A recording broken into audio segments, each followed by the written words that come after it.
Hey there, story manifestor. I'm so glad you're here. I'm Leah Falls, writer and actor, and today we're going to have a bit of a casual book chat. That is because this week, if you've been watching my last video, you know I'm currently getting my book ready for formatting, and this week is the last week that I can handle everything. And I also have a bit of a job search going on, so I did not quite have the energy or spoons to also write a script for you this week. There's going to be a new savings strip one very soon, but I thought instead of just skipping the week, we're going to have a fun little chat.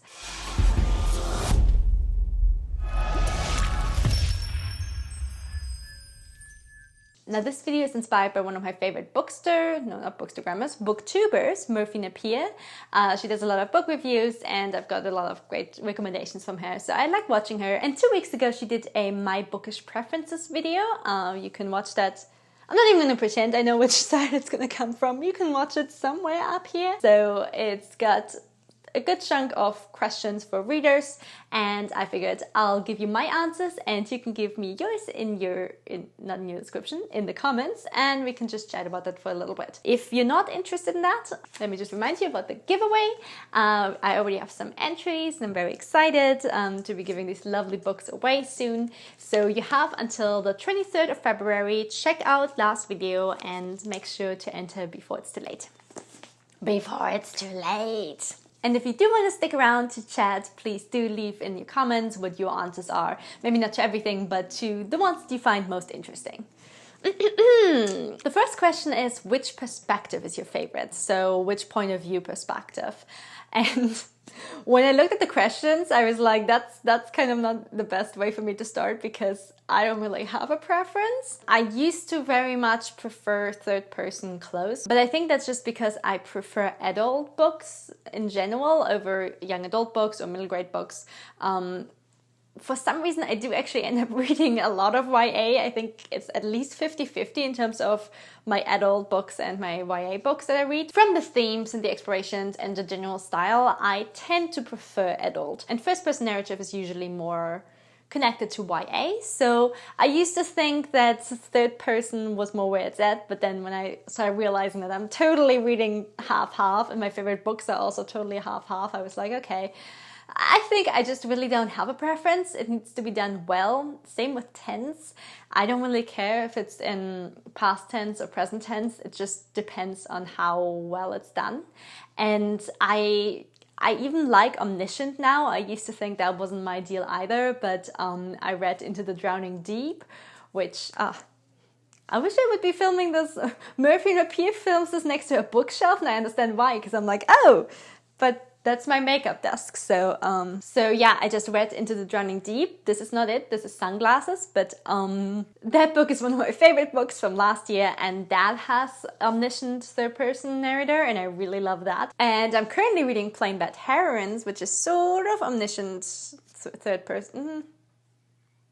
Actually, the narration here is very interesting because it's a narrator that's specifically talking to the audience. So I don't quite know which category that falls under, but I'm flexible. That's my answer to this. I'm very flexible. And I do have a bit of a soft spot for second person, although I haven't seen much of that, but I want to read more about that. And second question as I'm holding this up, which format do you prefer to read in? So hardcover, paperback, or mass market paperback, or ebook or audiobook. And Merphy did like a favorite and then kind of went down, so I'm going to do the same thing here. Gotta say, totally egocentric view of mine here. It took me watching a couple of these kind of videos and hearing some other readers talk about it that's made me realize that not everyone prefers hardcover. I thought that hardcover, I was just like, well, hardcover is my favorite and it's the most expensive one, so clearly it's the best one. Apparently no, actually a lot of people have differentiating opinions on this. I prefer hardcover. I really like how it feels and I think it looks prettiest on the bookshelf, and also I know it's heavier, but like I can handle it. Actually, this book is a really thick book, so I don't know how long I can do that. But yeah, hardcover is definitely my number one. Then I would have to go with paperback. And then it gets kind of difficult for me because I really don't like mass market. Like, it's too small for me, and I don't know, it doesn't want to stay open. It's really not my thing, but when it comes to audiobook and ebook, neither of them are necessarily accessible to me. Audiobook, I really enjoy listening to nonfiction books on there. For some reason that is easier because it's more like someone telling me about their life.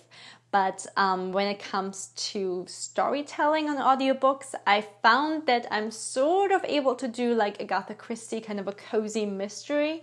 But anything with more action, I can't really process quick enough, and I kind of need to read it on my own speed. So audiobooks just don't work for me in that way. I've tried, but I just can't really focus on them. And it's really interesting because my lovely wife is the exact opposite. She, because of dyslexia and stuff, she takes in audiobooks really, really well, but has somewhat troubles focusing on paperback. So yeah, I don't really know where to put audiobooks there. I'd say that's probably number 3 for nonfiction. It's actually number 1. So, and ebooks, I've read one ebook, and I actually really enjoyed the experience. I do like the highlighting and stuff, and I kind of like that it tells you about how many more minutes are in a chapter, but unfortunately because of my migraine issues, I just can't really do it, and I have to be somewhat conscious when I use screens. So when I'm reading, that's a perfect time not to use screens, and ebooks kind of ruin that for me. So ebooks are just really not an option for me. So I guess I prefer mass market over that. Although even the name mass market brings out my super snobbish tendencies. So yeah. I like it fancy. But definitely let me know about this one Definitely tell me about it in the comments, because I'm really curious if the hardcover thing is just, burst my egocentric bubble for me, please. The next question is, do you prefer character-focused or plot-focused? Character-driven or plot-driven books? For me, it's definitely character-driven. I really love character-driven books. The characters are usually what makes or breaks a book for me. I have to say now, because I've read a couple of books that had really great narration, that if the characters aren't as interesting, but the narrator is really interesting, that still works for me. But in that case, the narrator is sort of a character as well, I think. So character-driven all the way for me. And I think that if the book is kind of lacking in one area, I'm totally fine with reading a book that doesn't really have a story, as long as the characters are really interesting and the arc of them is really interesting. But books that are just plot-driven, where I can see the structure really well, and I can see like, this is the goal, this is where we're going for, this is the one reason, and there's not much development in the people, it's a much harder sell for me. I tend to kind of get bored, or I tend to get really frustrated, because I'm like, okay, if this is the goal we're going for, and the character isn't really, someone I can get attached to and see as a whole person, I'm just frustrated that I can't go for it the way I would want to go for it. Does that make sense? Like, I have a huge, what's the word? Nope.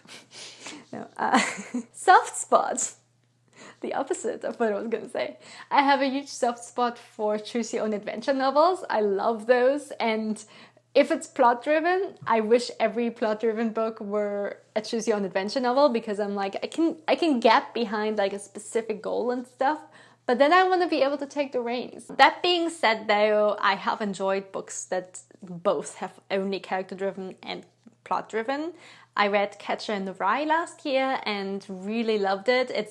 It's got a lot of problematic elements, but I could do like a whole review video on that. And if you're interested in hearing some book review videos, I can also make those. I just know that's not quite the channel's focus. So if you are interested in those, please do let me know, because it is fun to talk about them. But Catcher in the Rye doesn't really have a plot at all. It's just a character, and it's the character going through a breakdown while processing trauma, and I really, really loved it, but there's no plot.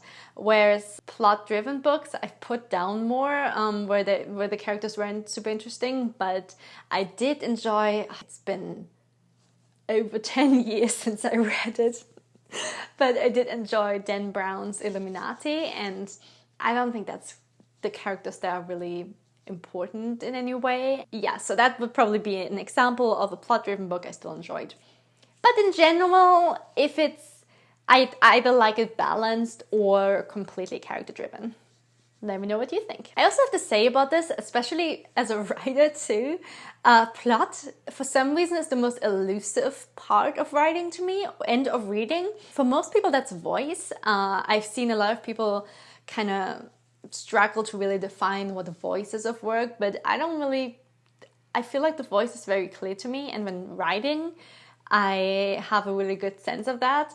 But with plot, even with books that I read sometimes, I'm like, I don't know, what is the plot? And I know plot structure, and I've studied like different plot and story structure books, but it's still not super transferable in my brain. So that might have something to do with that too. Next question is, do you care about prose? So do you care about the writing quality? My careful answer of that is yes. I do care.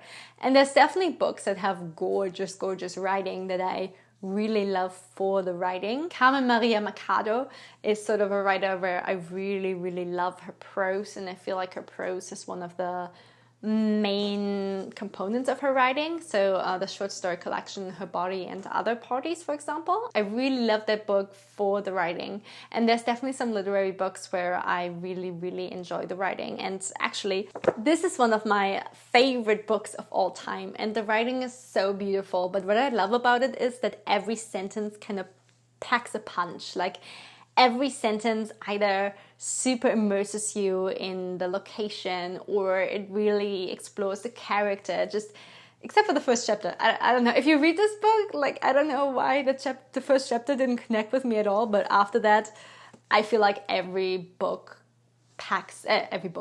sentence holds something, and I really, really love when books do that.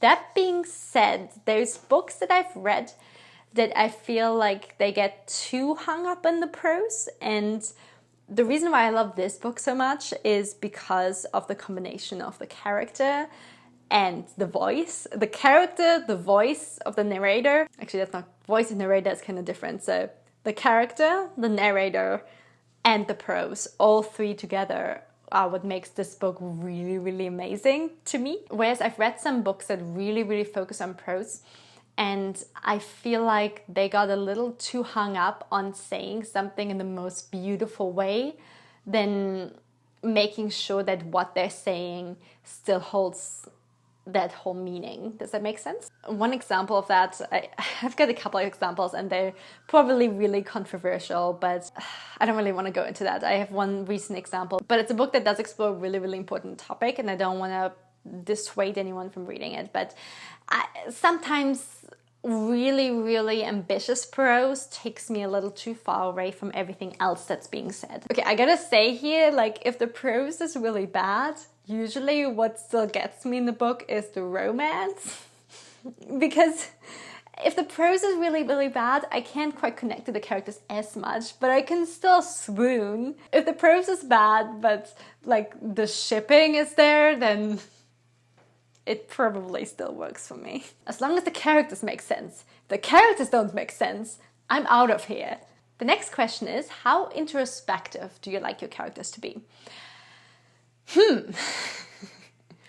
It's actually kind of difficult for me to answer too, because I really, really enjoy intricate characters, and as I said already, I love the character journeys. I love getting really attached to characters, but introspection is not necessarily needed for that. I just read Wilder Girls, which is a really good YA horror with a non-existing ending.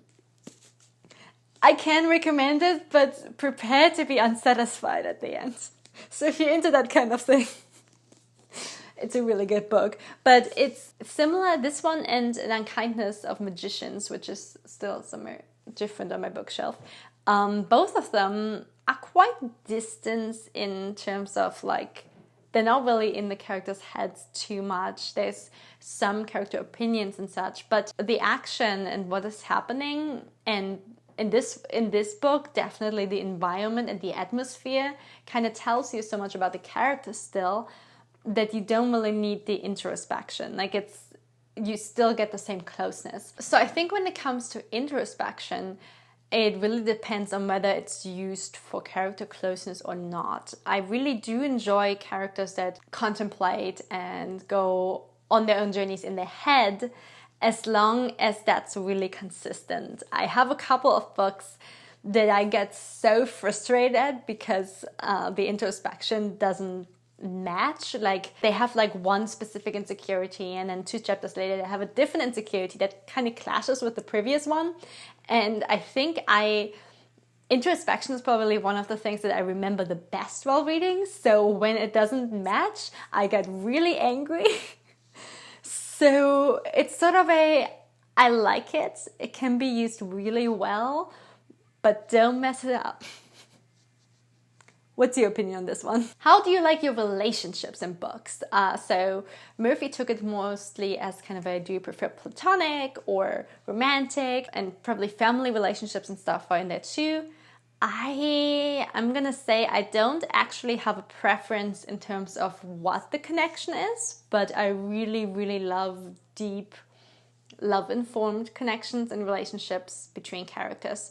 So even if it's quite a distant relationship, or even if there's a lot of conflict in there, I love when it has a love basis. So when there's something, I made like a whole video about that. It's a really old video, so it's very much at the beginning. So I've learned since then, but if you want to watch it, it's up here or up here. Who knows? Directions! But I think even in kind of like fights, in couples fights, or even in villain and hero, I really like when there's a love connection. Like, as I said, it can be platonic, it can be family-based, when there's some kind of mutual affection that then gets corrupted as a basis. I have very little patience with relationships and stories that are just always kind of hating and upset with each other. And like with hating, if it's enough passion, there's still kind of the love underneath it. But when there's just frustration, I get frustrated and I don't really get involved. So that's kind of what I feel about that. I really love like really close platonic relationships. I do have a big soft spot for romance, but that's one of those things with enemies to lovers. Like, it can be good, but only if the transition actually works and there's actually deep affection and not just bickering then for the rest. So with romantic relationships, yes, please show me how they're connected, because otherwise I get frustrated. I really love found family and biological family, like deep connections in books. So I don't really have a preference here. I just prefer deep connections and love-based connections. That makes me sound like so, like I'm reading a bunch of wholesome books, which I am not. Nothing wholesome here. But, you know, there's love in here. There's love in here. We've got 3 more. The next one is, do you like a lot of description? I kind of want to say no, but that is a lie too. It very much depends on what description. I'm a little weird with description. So for example, character descriptions, and I'm really curious because I haven't really heard anyone else talk about that, and I've noticed in my own writing too that it's very light on that compared to a lot of other people's writing. I skim over character descriptions, like physical descriptions. I don't really care. There's a couple of like markers that really interest me in terms of because they inform what kind of life they've led, and if there's any prejudice against them or privileges. Like, so there's the markers of, you know, ethnicities or like general figure stature, general attractiveness. Those things can be really interesting to me, but the details I skip.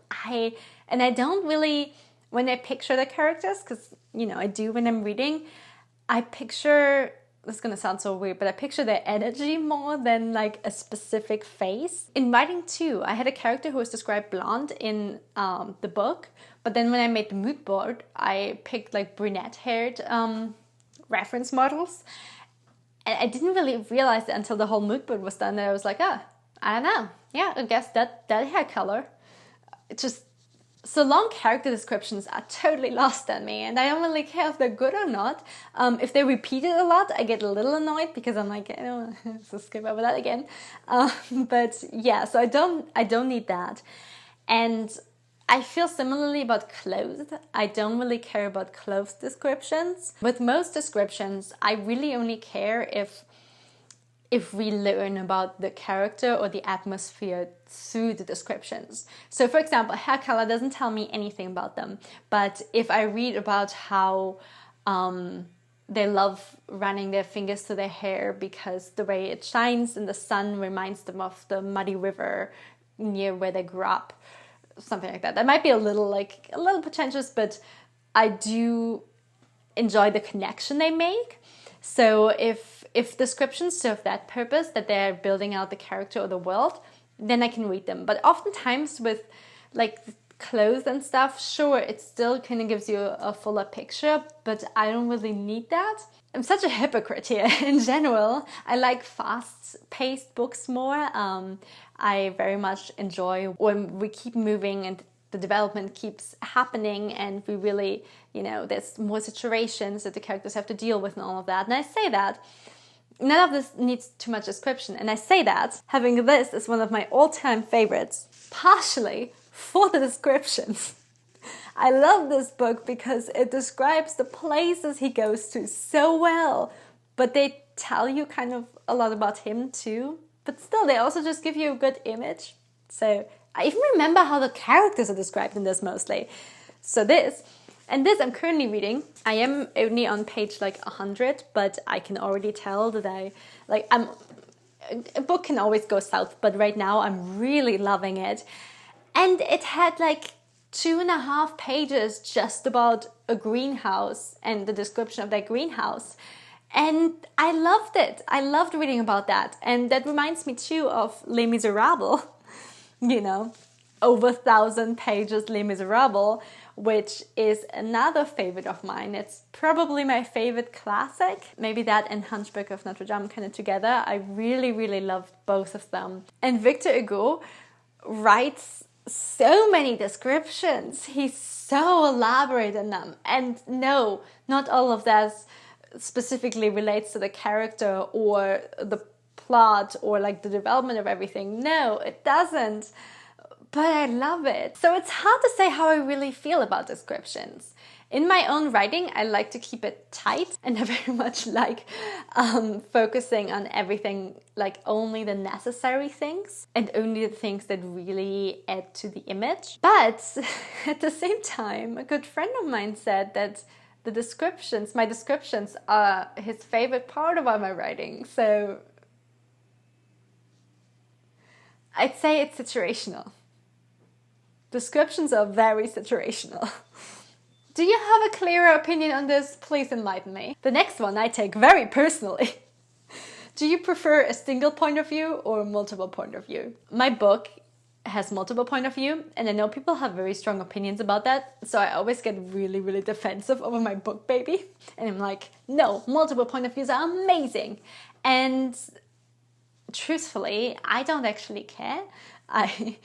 In reading, as a reader, I really enjoy books that have multiple perspectives if the characters are interesting. And I really enjoy books that have singular perspective if the character is interesting. And I really like omniscience books where we dip into a bunch of different heads if the character is interesting. I'm surprised that people have these super set opinions on this of either hating multiple point of views or loving it. I don't really. I love my book, and I'm gonna do a huge rant about why we shouldn't hate multiple point of views. But also I'm sort of neutral on the matter. What I do want to say though about multiple point of views is that I really love when the narratives kind of interweave and when we see characters that we've gotten very close to through their point of view than through someone else's eyes. Especially in romance and stuff, I really enjoy that, especially for romance, because I love reading the misconceptions people have about the other character, and then we spin around and see how their completely interpreting things differently. So different interpretations are something I really love about multiple point of views, and I love writing that part too. But I don't need it in a book either, so... And lastly, rank in importance. Strong beginning, strong middle, or strong finish? Now this question is sort of like strong everything, right? But I guess if we have to rank, I don't like ranking it this way, but I have to say strong beginning is probably really important to me. I'm trying to get better about this, but I'm not super patient or gracious, merciful when it comes to books. Theoretically, the ending in the middle should matter more, but usually I give it about 100 pages, but if I'm not hooked by then, and if I don't connect to the characters and not enjoying it, I DNF it. So I usually give books like 100-page pensum. Try. So what I want to say is that like a strong ending matters the most. Realistically speaking, this and several other books on my shelf, on my favorite shelf, no. A lot of my favorite books kind of on the ending. Into the Drowning Deep, my favorite book from last year. Not a great ending. I didn't really like it that much. It's okay, but the journey... So I'm gonna say strong middle is probably my most important one, but also I need to get to that middle. So it needs to have a strong-ish beginning, and I would like a strong ending, but I guess I still love a book when it doesn't have one. So I'd be a hypocrite to say that that's super important to me. Strong middle, I guess, like I wanna fall in love with the book at some point, and if I only fall in love with it at the beginning and then it kind of falls off after 150 pages or so, I also get really frustrated, because then I'm like, no, so much potential. But if it's just the ending, I can headcanon things, so it's okay. That's my take on that. I want to get better, because I really want to get better at this, because beginnings are what I find the most nerve-wracking as a writer. I find the endings the easiest to write. Middle, medium, but beginnings I find so hard to, especially in the editing phase, to make interesting. And because I know where we're going and I want the readers to already feel as close to the characters as I feel, I don't like the getting to know each other phase in the beginning. And I'm probably the most self-conscious about my first couple of chapters in my book, especially the first chapter. I'm totally self-conscious about that. Now, people have said that they liked it, but So to be fairer to my writer self, I really want to be a nicer reader and give authors the chance to wow me, until like page 150. Just to take some pressure off my writer self to be like, oh no, I've got like 3 chapters, and those 3 chapters need to be amazing. Especially with multiple point of views in my book, it's intimidating because I've got a lot of perspectives that are all important and all interweave, but we don't, get to know them all in the first 2 chapters, so... But yeah, let me know what you think about that one. That's it. That was the last question. I have to say though, I really enjoyed talking about books like this, and I really enjoyed the kind of casual, it's a tag video more, but in general talking about how our reader habits relate to our writer habits. So if you did enjoy this video, please do let me know, and maybe I'll do like a monthly review thing of like what I've been reading and stuff, and how maybe some lessons we can take from it, or I took from it for my own personal writing. So if you're interested in that, let me know. For this month, I'll probably... It's the shortest month of the year. It's the busiest month for me. A lot of things are at stake. And I'm reading probably one of the biggest books I'll be reading this year. So I'm not sure how many more books I'll be reading, but I'll definitely be finishing this lovely one. So maybe I could do a review about this one, if you're interested in that. There is a lot to talk about, actually, from a storyteller's point of view. So let me know. That's it for today. Thank you so much for watching Dear Story Manifestor. Let me know in the comments what your bookish preferences are, what you're currently reading, and how you like these styles of videos, and if you want to hear more booktube-ish content and more like book reviews and lessons we can take from that, because that would be awesome information. So please, thank you. If you Thank you.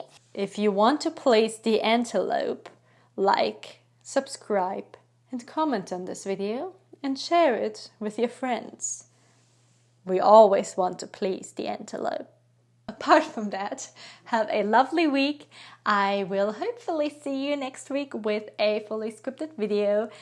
Things should be getting a little bit less busy in the next 2 weeks, so we will see. Until then, have a lovely week. Have a happy Valentine's Day if you celebrate it, a happy Galentine's Day if you celebrate it, and a happy Palentine's Day if you celebrate that. And if you don't, just have a great Saturday. Bye!